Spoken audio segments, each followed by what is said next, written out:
Fala, meus amigos e minhas amigas. Antes de você ver esse corte do Bopismo, que tá muito legal, eu peço pra você se inscrever no canal e deixar o like no vídeo. Isso ajuda muito, tá bom? Valeu!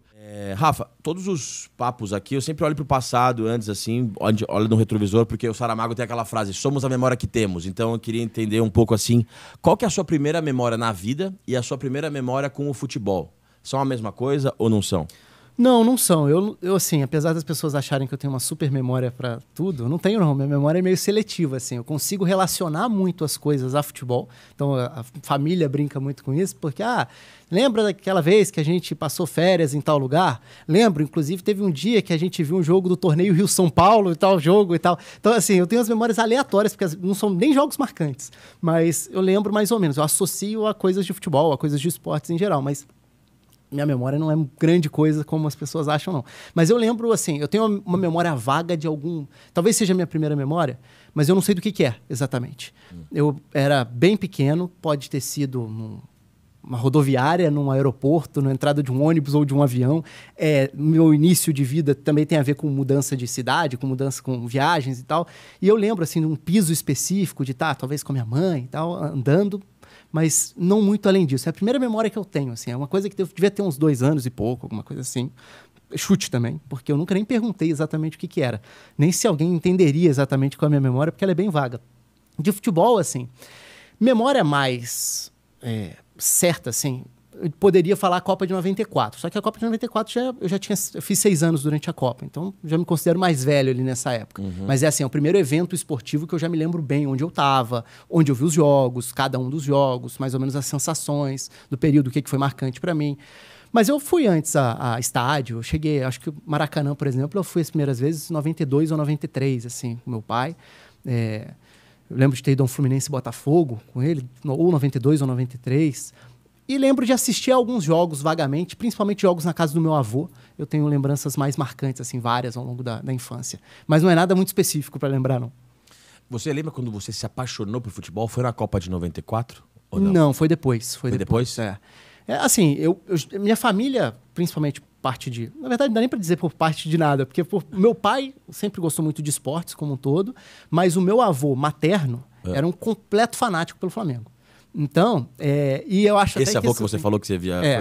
E era muito presente na minha vida. Então, ele certamente foi uma influência muito grande para mim, e acho até que um pouco para moldar meu estilo também. Porque, justamente para ser o oposto. Porque ele era daqueles fanáticos que... Irracionais. Que sempre muito emoção, sempre muito na conspiração, em tentar, foi prejudicado aqui, ali foi um roubo, não sei o que lá. E eu meio que fazia o contraponto para isso desde pequeno, tendo que argumentar. Então eu era o lado racional de tipo, não, aí não, aqui não foi, aqui você tá viajando, não sei o que. Então eu acho que isso meio que me moldou para ser um lado, até para ter um caminho meio diferente, que é um caminho de não ter entrado nesse meio, ou não ser um fã de futebol por ser apaixonado por um clube. Porque eu não tenho essa relação. Nunca tive. Nunca teve? Nunca tive. Assim, não vou dizer que eu nunca tive um clube, porque eu cresci com o meu avô brigando para que eu fosse Flamengo e eu sendo fluminense por influência do meu pai, assim. Mas eu nunca fui um fanático de vibrar, de me envolver. De ir a estádio, fui muitas vezes com meu pai, mas fui a estádio para ver jogo de tudo quanto é time também. Mas meu pai é meio frustrado por eu não ser um torcedor do Fluminense. Então, assim, eu ainda falo muito com ele quando tem os jogos e tudo, mas assim, foi campeão da Libertadores. Legal, fiquei feliz pelo meu pai. Queria que fosse, mas não me envolvi no jogo, não reagi durante o jogo, tava tranquilo, normal. Foi rebaixado, também não fez grande diferença na minha vida, não. Então, assim, a minha relação sempre foi muito mais com o jogo do que com o time. Eu passei... Moleque? Então, desde que eu me lembro. Eu não lembro de ter grande envolvimento em nenhum momento, assim. E talvez até de me afastar um pouco desse lado do envolvimento, por exemplo, a final da Copa de 98, eu lembro que, assim, quando a coisa começou a azedar, quando estava claro que o Brasil ia ganhar, eu fui meio que assim, eu tinha 10 anos. Vou fazer outra coisa, vou brincar de outra coisa e tal, e meio que abstraí, deixei pra lá. Então as pessoas estavam meio que em luto e eu tava, beleza, acabou um jogo de futebol. Então, a Copa de 98 eu acho que foi mais um momento, para voltar para a pergunta inicial, assim. Eu acho que 98 é um recorte importante de quando eu comecei a realmente ficar mais maluco no interesse pelo futebol. Porque a Copa de 98 marcou para mim meio que o primeiro contato mais direto com o futebol internacional. seleções. Então eu tive muita coisa de, pô, a Croácia, a Holanda, a França, enfim, diversos times, e falar, pô, tem muito cara aqui, tem muita coisa legal por trás disso aqui. Eu não quero esperar 4 anos para voltar a ter contato com isso aqui. Se eu puder conhecer esses caras e acompanhar nesses próximos anos, já vai ser muito legal. Então, aí foi muito FIFA, o FIFA 98, a caminho da Copa, era ótimo, porque eu comecei a acompanhar muitos, a querer jogar com tudo quanto é time de tudo quanto é liga, para conhecer quem jogava onde. Aí depois veio o Championship Manager, um pouco mais tarde. E aí foi um caminho, não só via joguinhos de computador e videogame, mas isso me ajudou a conhecer mais. E aí foi meio que um caminho sem volta, de querer cada vez conhecer mais, que cada vez saber quem joga onde, como tá jogando, vai bem, não vai bem. É meio por aí. Mas eu acho que a Copa de 98 é um bom corte pra mim, assim, de tipo... A partir da Copa de 98 eu percebi que eu gostava daquele negócio. Mas de jogar a bola, brincar, acompanhar... Porque eu era de tudo quanto é esporte. Você estava perguntando sobre memórias, assim, de futebol. Eu tenho muito mais memórias de Fórmula 1... É mesmo? Antes da Copa de 94 do que exatamente sobre futebol. Por causa do Senna? Por causa do Senna, principalmente, mas eu adorava Fórmula 1. Embora eu fosse muito pequeno para ter muito discernimento das coisas, mas eu sabia que eu sabia o nome de todos os pilotos, que eu gostava de brincar e reproduzir em casa com o carrinho a corrida inteira, todas as corridas. Então, eu brincava muito em cima de Fórmula 1. Eu tinha um pôster do Senna no quarto. Quando o Senna morreu, eu ia fazer 6 anos e para mim foi um dia devastador, porque era um ídolo, embora eu fosse muito pequeno. Que é uma coisa engraçada, porque eu era muito pequeno para ter muita noção das coisas ali. Mas foi um dia muito marcante para mim. Você lembra do dia que ele morreu? Muito. Até porque foi um dia que eu tava de castigo. Eu nunca fui uma criança de aprontar muito, não. Eu tava de castigo e meu castigo foi não ver a corrida. Que talvez fosse a coisa mais importante para mim. A de Imola? É. Eu não vi a corrida do acidente do Senna. Eu não vi ao vivo, né? Porque eu adorava a Fórmula 1 e eu lembro de várias corridas do Senna. E assim, é difícil eu lembrar de várias corridas do Senna porque eu tinha 4, 5 anos de idade. Mas eu lembro muito assim, de estar em tal lugar vendo corrida. Não lembro detalhes das corridas. Sim. Mas eu lembro muito da sensação de gostar muito de Fórmula 1 naquela época. E aí, naquele dia específico, eu tava de castigo, não via corrida. Por que você tava de castigo, Rob? Não tenho a menor ideia. Tinha 5 anos de idade, não tenho a menor ideia. Até porque você não era um cara... Você falou não, agora... Meus pais nunca foram de botar de castigo pra nada, assim. Olha que loucura. Nunca foi muito essa relação lá em casa, assim.